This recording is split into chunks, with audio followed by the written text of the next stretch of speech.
ಪ್ರಾಚೀನ ಕಾಲದಿಂದಲೂ ಹೂವುಗಳು ಪೂಜೆಯ ಅವಿಭಾಜ್ಯ ಅಂಗವಾಗಿದೆ.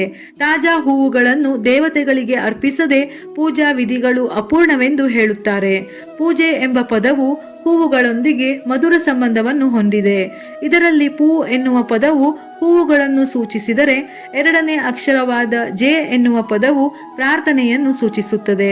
ಕೆಲವೊಮ್ಮೆ ನಮ್ಮ ಕಷ್ಟ ಸಂಕಟಗಳನ್ನು ಯಾರಿಂದಲೂ ಹೇಳಿಕೊಳ್ಳಲು ಸಾಧ್ಯವಿಲ್ಲ ಎಂದಾಗ ಕೆಲವರು ದೇವರಿಗೆ ನಾನಾ ರೀತಿಯ ಹೂವುಗಳನ್ನು ಅರ್ಪಿಸಿ ನಮ್ಮ ಕಷ್ಟಗಳು ಪರಿಹಾರವಾಗಲೆಂದು ಪೂಜೆಯನ್ನು ಮಾಡುತ್ತಾರೆ.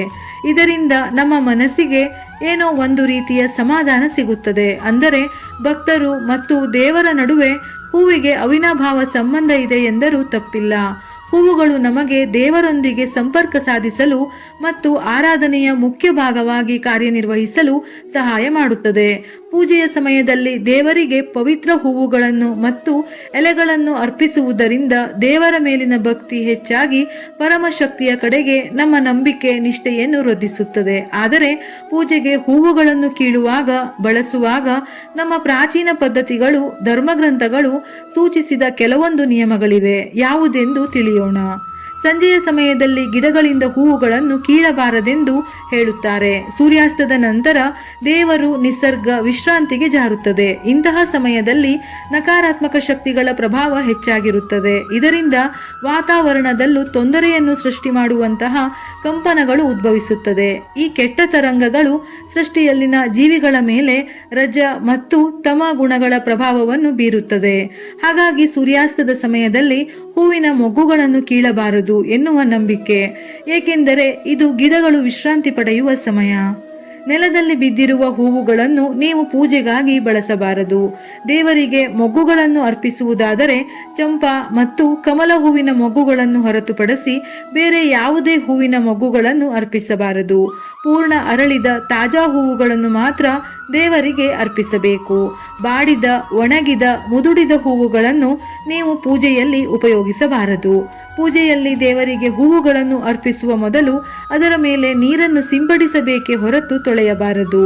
ಹುಳುಗಳಿರುವ ಹೂವುಗಳು ಎಂದಿಗೂ ಪೂಜೆಗೆ ಸೂಕ್ತವಲ್ಲ. ಶಿವಪೂಜೆಯಲ್ಲಿ ಶಿವನಿಗೆ ಬಿಲ್ವಪತ್ರೆಯನ್ನು ಅರ್ಪಿಸಲು ಬಯಸಿದಾಗ, ಒಂದು ವೇಳೆ ನಿಮಗೆ ಬಿಲ್ವದ ಎಲೆಗಳು ದೊರೆಯದೇ ಇದ್ದಾಗ ಒಮ್ಮೆ ಬಳಸಿದ ಬಿಲ್ವ ಎಲೆಗಳನ್ನೇ ಮತ್ತೆ ಬಳಸಬಹುದು.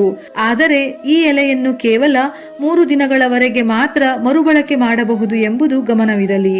ಒಂದು ವೇಳೆ ನೀವು ಕಮಲದ ಹೂವುಗಳನ್ನು ಪೂಜೆಯಲ್ಲಿ ಬಳಸಲು ಬಯಸಿದರೆ 5 ದಿನಗಳವರೆಗೆ ಈ ಹೂವನ್ನು ಉಪಯೋಗಿಸಬಹುದು. ಏಕೆಂದರೆ ಕಮಲದ ಹೂವುಗಳು 5 ದಿನಗಳವರೆಗೆ ತಾಜಾತನದಿಂದ ಇರುತ್ತದೆಯಂತೆ. ಪ್ರತಿಯೊಂದು ಶುಭ ಕಾರ್ಯಕ್ಕೆ, ಪೂಜೆಗಳಿಗೆ ನಾವು ಬಲಗೈಯನ್ನು ಮಾತ್ರ ಉಪಯೋಗಿಸುತ್ತೇವೆ. ಹಾಗೆಯೇ ಹೂವುಗಳನ್ನು ಕೀಳುವಾಗ, ದೇವರಿಗೆ ಹೂವನ್ನು ಅರ್ಪಿಸುವಾಗ ಎಡಗೈಯನ್ನು ಬಳಸಬಾರದು. ಬೇರೆಯವರ ಕೋಪಕ್ಕೆ, ಅಂದರೆ ಬೇರೆಯವರ ಜಗಳ, ನಿಂದನೆಯಿಂದ ಹೂವುಗಳನ್ನು ತಂದರೂ ದೇವರ ಪೂಜೆಯಲ್ಲಿ ಅದು ಫಲ ನೀಡುವುದಿಲ್ಲ.